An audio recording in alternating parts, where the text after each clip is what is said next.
I want to mention a particular charge that is usually leveled against a reporter in type of this circumstance.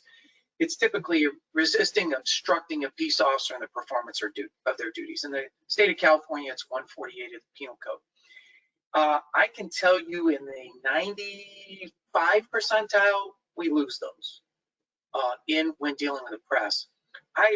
Especially when I was in charge of the press office for 5 years, I used to get contacts internally and from other agencies as well about, hey, we have this reporter, he's in handcuffs, or we're booking this reporter, here's what happened.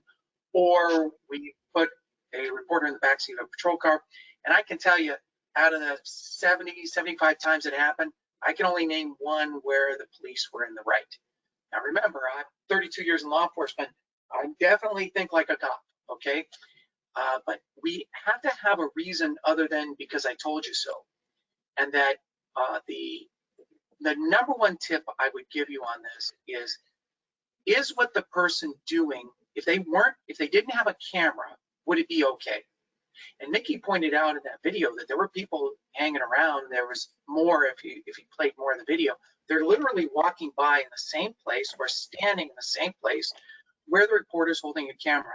Or it could be just a regular citizen, holding up one of these, right? And so we need to ask ourselves is that, would we say anything to this person if they didn't have the camera? And then two is, don't mention the camera.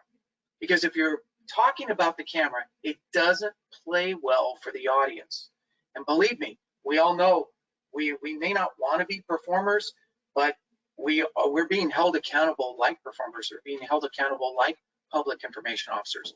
So again, two key things is, can the person be doing what they're doing if they were not holding a phone? Would you, or a camera of some kind, would you even say anything to that person? And then secondly is, if you are going to talk to them about it, don't mention the filming, because if you're bringing it up, one, it means that's your focus, which is probably not a legitimate argument to tell them to stop. And then secondly, when you're being filmed, it sounds like you're going after them merely because they're filming. What that translates into the mind of the public, not just the media, the mind of the public, is you're hiding something. You are hiding something, so I want the police to be filming.